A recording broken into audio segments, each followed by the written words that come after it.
Hello everybody, myself Pankaj Agarwal.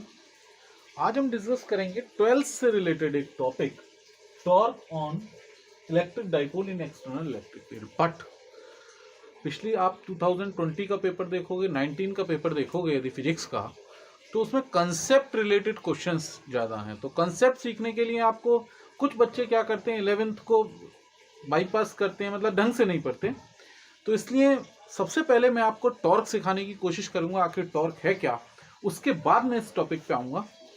तो torque पहले discuss करेंगे, टॉर्क के बाद जो हम कंसेप्ट टॉर्क का क्लियर हो जाएगा, तो टॉर्क का कंसेप्ट क्लियर होने के बाद फिर हम डिस्कस करेंगे ये टॉर्क। तो सबसे पहले पढ़ते हैं जरा 11th का टॉपिक। 10 मिनट लेंगे। देखिए, वीडियो पूरी देखिएगा। अगर वीडियो आप पूरी देखते हैं तभी आपका कंसेप्ट क्लियर होगा, अदरवाइज यू बिकम कंफ्यूज। तो टॉर्क का कंसेप्ट जरा समझते हैं, टॉर्क क्या है।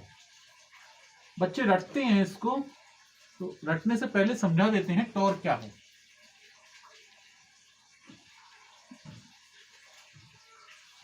टॉर्क है measurement of rotational effect of a force. Measurement of rotational effect of a force is known as torque.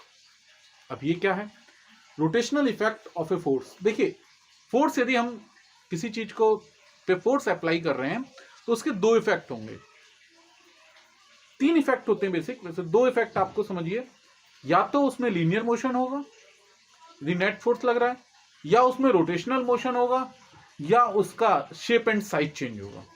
ठीक है, तीन इफेक्ट हैं। या तो क्या होगा, या तो उसमें लीनियर मोशन होगा, या रोटेशनल मोशन होगा, रोटेशनल इफेक्ट होगा, या फिर थर्ड पॉइंट उस पर स्ट्रेस क्रिएट होगा मटेरियल में, या स्ट्रेन क्रिएट होगा।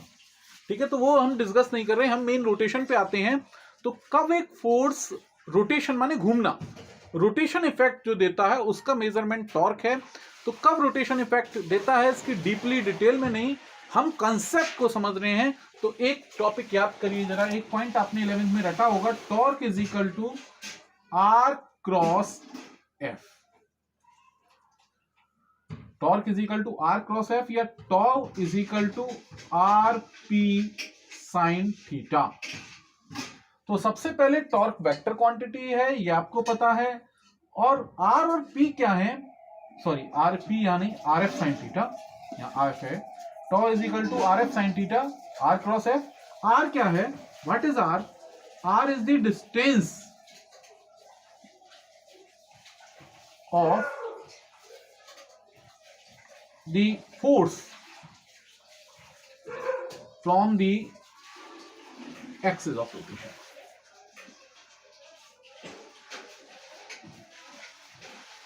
कौन सी डिस्टेंस? Perpendicular distance basically. ठीक है, आर वेक्टर क्या है? Distance of force. ये बिना एग्जाम्पल के समझ में नहीं आएगा। अब फोर्स की डायरेक्शन क्या होती है, टॉर्क की डायरेक्शन क्या होती है, ये जरा हम कंसेप्ट की हेल्प से समझते हैं। कैसे समझेंगे इसको, जरा ध्यान से सुनिएगा। इस कंसेप्ट को डेली लाइफ से कनेक्ट करके समझते हैं।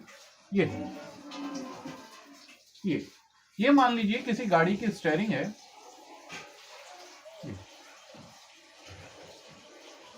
ठीक है। अगर मैं इसको घुमाना चाहता हूं, ये एक्सिस ऑफ रोटेशन है, इस पॉइंट के अबाउट ही घूमेगा।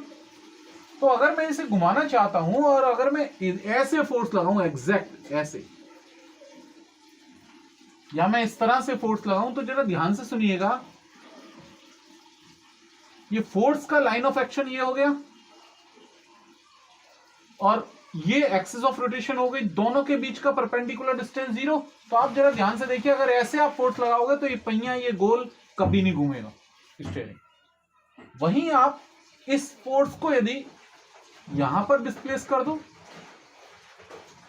और इस फोर्स को यदि आप इधर डिस्प्लेस कर दो, फोर्स आपने चेंज नहीं किया, वही है।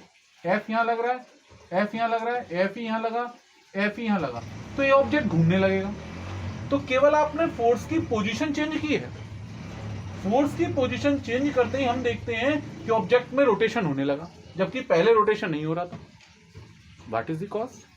यदि हम ध्यान से देखें, इस सिचुएशन में this is axis of rotation, तो एक्सिस ऑफ रोटेशन और फोर्स के बीच में परपेंडिकुलर डिस्टेंस है। यदि हम इसमें देखें, इसमें फोर्स और एक्सिस ऑफ रोटेशन के बीच में कोई परपेंडिकुलर डिस्टेंस नहीं है, तो जब परपेंडिकुलर डिस्टेंस जीरो होगा, क्या जीरो होगा, परपेंडिकुलर डिस्टेंस जीरो होगा, तो फोर्स का रोटेशन इफेक्ट जीरो होगा। Due to perpendicular distance zero, the rotation effect of the force is zero. अब इस फोर्स की डायरेक्शन क्या होती है, टॉर्क की डायरेक्शन क्या होती है, ये हम समझते हैं। टॉर्क की डायरेक्शन आर वेक्टर और एफ वेक्टर से बनने वाले प्लेन के परपेंडिकुलर। अब इसकी क्या पहचान है, रीडर बोतल लाना, इसकी क्या पहचान है, बोतल, इसकी क्या पहचान है, इसकी डायरेक्शन क्या होगी, जरा ये एग्जांपल की हेल्प से समझते हैं। मतलब आप समझ रहे हैं ना, यहां तक तो समझ में आ गया। तो फोर्स टॉर्क की तरह कब काम करेगा, कब रोटेट होगा, जब परपेंडिकुलर डिस्टेंस होगी। अब जरा इसको समझिए, देखिए ये है, अब हमने इस पे ऐसे फोर्स लगाया, ये मैं फोर्स अप्लाई कर रहा हूं इस पर, अब ये घूम नहीं रहा। अगर वही फोर्स मैं ऐसे करके अप्लाई करता हूं तो ये घूमने लगता है। What is the reason, reason is that this is the perpendicular distance. जब मैं ऐसे फोर्स लगाता हूं तो ये परपेंडिकुलर डिस्टेंस इंक्रीज हो जाता है, और इस परपेंडिकुलर डिस्टेंस की हेल्प से ये ऑब्जेक्ट आसानी से घूमने लगता है। इसका मतलब टॉर्क या किसी फोर्स का रोटेशन इफेक्ट दो चीज पे डिपेंड करता है, एक तो फोर्स की वैल्यू पर, और एक perpendicular distance between the force and axis of rotation. अब इसकी डायरेक्शन क्या होती है टॉर्क की, टॉर्क की डायरेक्शन डिपेंड करता है इन दोनों के प्लेन के परपेंडिकुलर। आर मतलब परपेंडिकुलर डिस्टेंस, और फोर्स से बनने वाले प्लेन के परपेंडिकुलर होती है। कैसे, देखिए अगर मैं किसी चीज को इस तरह से घुमाता हूं, ये इधर मैंने फोर्स लगाया, ये एक्सिस ऑफ रोटेशन है, तो ऑब्जेक्ट ऐसे घूमेगा। किसी स्क्रू को आप ऐसे घुमाओगे तो इसकी डायरेक्शन क्या होगी, इसकी डायरेक्शन एफ और आर से बनने वाले प्लेन के, ये यदि आर मान लें डिस्टेंस, इनसे बनने वाले प्लेन के परपेंडिकुलर होगी और इन्वर्ट होगी। फॉर एन एग्जाम्पल के लिए बोतल दे, ये देखिए, ये अगर मैं इस पर फोर्स ऐसे लगा रहा हूं तो देखिए ये आउटवर्ड खुलेगा। ये देखिए मैं इस पर फोर्स, ये ऑलरेडी लगा हुआ है, मैं इस पर नीचे की तरफ ऐसे फोर्स लगाता हूं तो किधर की तरफ जाएगा, अंदर की तरफ जाएगा। ठीक है, तो इसका मतलब टॉर्क की डायरेक्शन इन्वर्ट हो गई, मतलब इन दोनों से बनने वाले प्लेन के परपेंडिकुलर अंदर की तरफ। और यदि मैं इस पर फोर्स ऐसे लगाता हूं, ये मैंने ऐसे फोर्स लगाया, तो ये किधर की तरफ आया, बाहर की तरफ। किधर की तरफ आया, बाहर की तरफ, इट इज आउटवर्ड। तो टॉर्क की डायरेक्शन आर और एफ से बनने वाले प्लेन के परपेंडिकुलर। ये चीजें हमको समझ में आ गई। ठीक है, कोई कंफ्यूजन हो तो पूछ लो। टॉर्क की डेफिनेशन आपके दिमाग में क्लियर हो गई। ठीक है, अब आगे बढ़ते हैं। टॉर्क जब आपके समझ में आ गया तो हम पढ़ते हैं torque on an electric dipole in external electric field. ये हमारा 12th का टॉपिक है, मगर ये बेसिक था, ये समझना जरूरी था। तो टॉर्क कैसी क्वांटिटी है, वेक्टर क्वांटिटी है। टॉर्क की डायरेक्शन क्या होती है, आर और एफ से बनने वाले प्लेन के परपेंडिकुलर होती है। ठीक है, इस डायरेक्शन इज गिवन बाई, जिस डायरेक्शन में फोर्स लगाया है उसकी तरफ अपनी फिंगर्स को कर्ल करो, तो क्या होगा, जो थंब है हमारा वो किसकी डायरेक्शन देगा, टॉर्क की डायरेक्शन देगा। ऐसे घुमाओगे इनवर्ट, ऐसे घुमाओगे आउटवर्ड। क्लियर, अब आगे बढ़ते हैं, इस टॉपिक पर आते हैं अपने पे। टॉपिक है हमारा torque and an electric dipole in external electric field. ठीक है, तो बेसिक सी चीजें ये मैंने इसलिए बताया क्योंकि टॉर्क का आपको पता होना जरूरी है, बिना टॉर्क के आप समझ नहीं सकते। अब हमें पता है इलेक्ट्रिक डाइपोल क्या होता है, ये देखिए ये topic, let's suppose this is external electric field, और इसमें हमने एक इलेक्ट्रिक डाइपोल रख दिया। इलेक्ट्रिक डाइपोल की बेसिक डेफिनेशन आपको पता है, two equal and opposite charge minus Q plus Q separated by some distance, इस डिस्टेंस को हम मानते जनरली 2a, ठीक है, सेपरेटेड बाय सम डिस्टेंस। और इसकी डायरेक्शन क्या होती है, इलेक्ट्रिक डाइपोल मूवमेंट की डायरेक्शन माइनस से प्लस की तरफ, और ये एक्सटर्नल इलेक्ट्रिक फील्ड है E, this is our external electric field E। So angle between the external electric field and torque is theta. Theta is the angle between, theta is angle between the electric dipole moment and external electric field. Now we discuss the torque. हमने अभी पढ़ा torque क्या होता है? Force multi और perpendicular distance. अब इस पर फोर्स कितना लगा? ई इलेक्ट्रिक फील्ड है तो इस पर फोर्स लगेगा क्यूई, और इस पर भी फोर्स लगेगा क्यूई।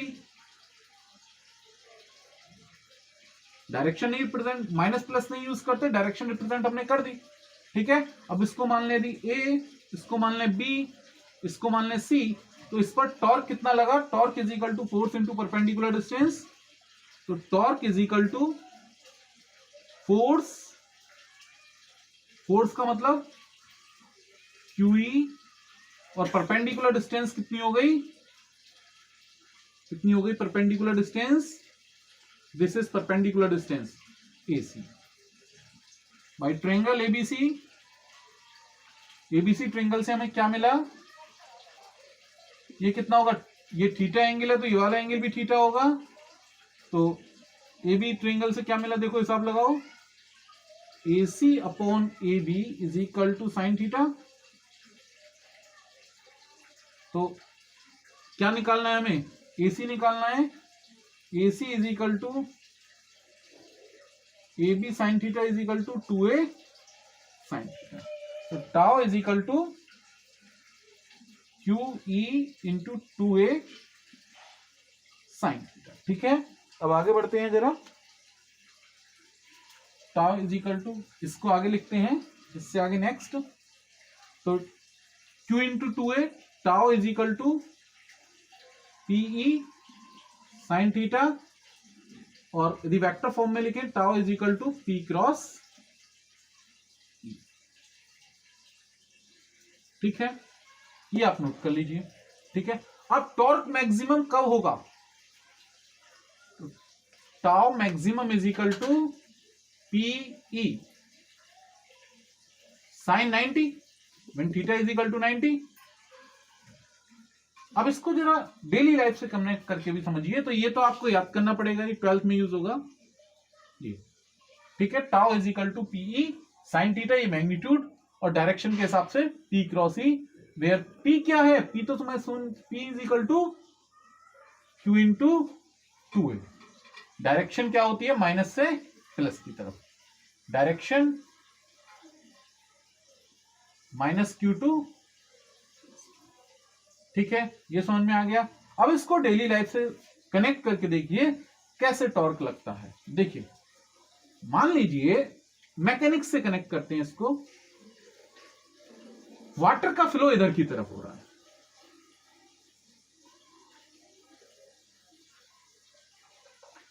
अब इसके फ्लो में यदि आप कोई ऑब्जेक्ट ऐसे रखते हो,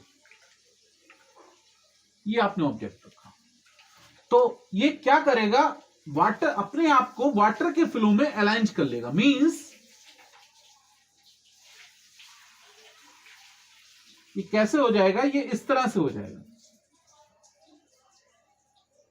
मींस ये अपनी एक्सिस के अबाउट घूम के फिर आगे बढ़ेगा। तो जब एक्सिस के अबाउट घूमेगा तो इसका मतलब इस पे कुछ टॉर्क लग गया, यही टॉर्क ये। तो ये आपके दिमाग में क्लियर हो गया होगा। ये ऑब्जेक्ट है, मान लीजिए कोई पतला सा तिनका आपने ऐसे रखा पानी में, तो कुछ समय बाद देखोगे ये ऐसे सीधा नहीं चलेगा, ये ऐसे सीधा हो जाएगा फिर चलेगा, ठीक है। इसको समझने के लिए मैंने आपको समझाया है।